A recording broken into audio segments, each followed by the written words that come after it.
Bismillahirrahmanirrahim. Sebelumnya perkenalkan saya Alvin Raka Pradana dari kelas MN20K Universitas Buana Perjuangan Karawang.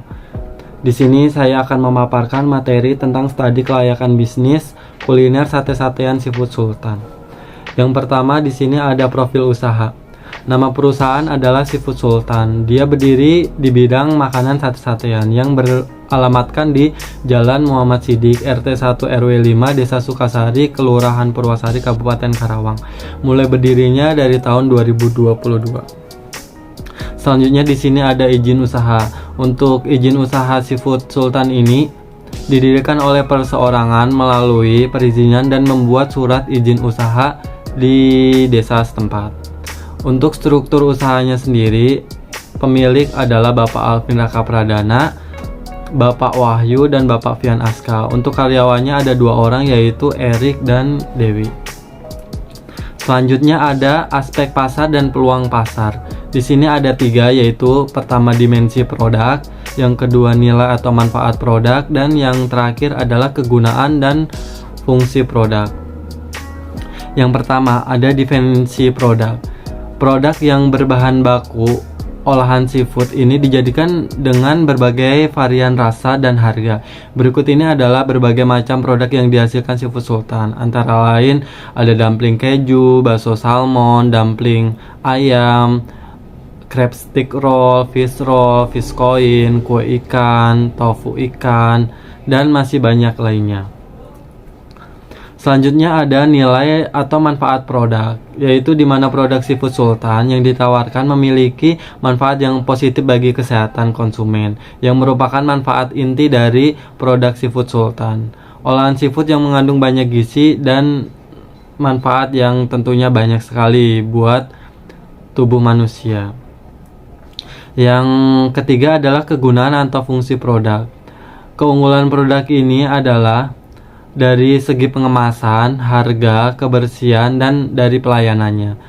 Untuk gambaran pasar, yaitu bahan baku Seafood Sultan mudah didapatkan sehingga tidak perlu khawatir terhadap bahan bakunya sendiri.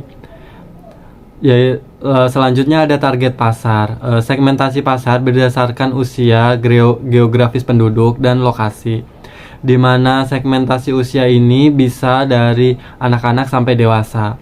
Untuk geografis penduduk, kebetulan lokasi usaha ini diapit oleh banyak sekolahan dan ada 2 minimarket.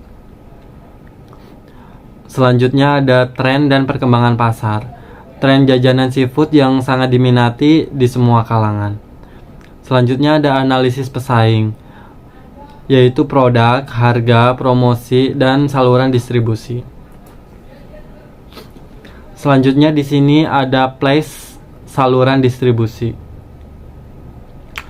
Jadi produk untuk sampai ke tangan konsumen, perusahaan memiliki lokasi yang mudah dijangkau oleh konsumen. Lokasinya pun cukup strategis karena dekat dengan sekolah serta masyarakat di sekelilingnya.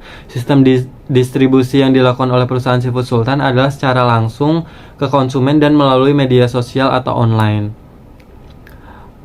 Ada contoh gambar di sini, ada pelanggan yang sedang membeli di Seafood Sultan. Ada aspek sosial dan ekonomi. Sosial, pendirian usaha Seafood Sultan ini akan memberikan produk dan jasa kepada seluruh kalangan masyarakat, baik dari anak-anak sampai orang dewasa. Dengan adanya pendirian usaha Seafood Sultan ini akan membuka peluang untuk menyerap tenaga kerja langsung di sekitar lokasi penelitian. Ekonomi, dari segi ekonomi, adanya usaha ini dapat meningkatkan pendapatan masyarakat sekitar. Hal ini karena karyawan kami berasal dari masyarakat sekitar, sehingga yang tadinya tidak bekerja menjadi memiliki pekerjaan.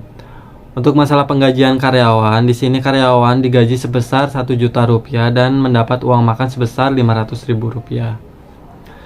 Yang selanjutnya ada aspek lingkungan seafood sate-satean. Lingkungan pesaing, yaitu dalam usaha bisnis olahan seafood ini tentu terdapat pesaing yang banyak.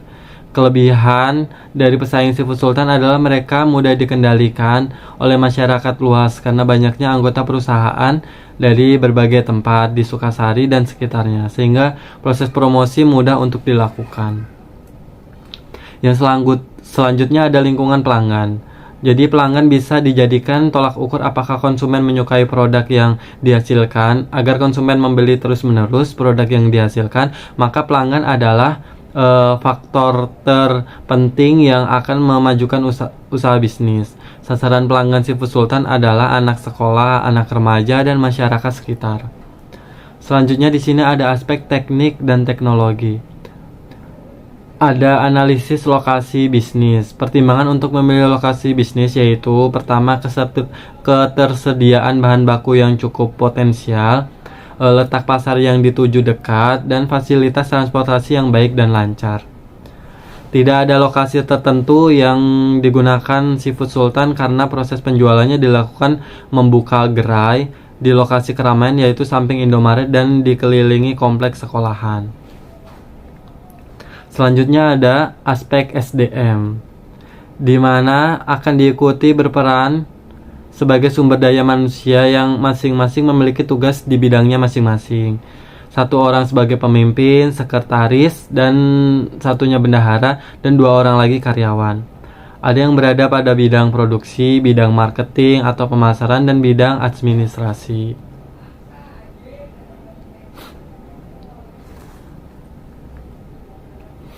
Selanjutnya, di sini ada aspek teknik dan teknologi, aspek manajemen perencanaan. Yang pertama, nama usaha. Usaha yang kami jalankan bergerak di bidang makanan ringan. Usaha ini kami beri nama Seafood Sultan. Alasan kami memilih nama ini supaya nama usaha kami menarik dan unik. Kami mengambil kata sultan karena berharap dari usaha ini kami bisa menjadi sultan, dan seafood berasal dari produk yang akan kami pasarkan. Yang kedua ada lokasi usaha. Pemilihan lokasi ini tidak menentu karena usaha ini bisa dipasarkan melalui online, dan biasanya kami juga memasarkannya di tempat-tempat yang banyak dikunjungi seperti tempat wisata dan lain-lain. Jadi kesimpulan dari materi yang saya sampaikan, seafood sultan merupakan makanan olahan hasil laut yang mengandung banyak manfaat dan gizi, sehingga banyak diminati oleh masyarakat. Tinggi peminat seafood sultan di pasaran menjadikan peluang dari usaha ini sangat menjanjikan, baik itu kalangan anak-anak, dewasa, sampai orang tua. Sehingga kami memilih usaha seafood sultan sebagai usaha kami. Dalam penyusunan laporan studi kelayakan bisnis ini menggunakan 6 aspek. Terima kasih sudah mendengarkan penjelasan dari saya. Semoga bermanfaat buat teman-teman sekalian. Wabillahi taufik wal hidayat. Wassalamualaikum warahmatullahi wabarakatuh.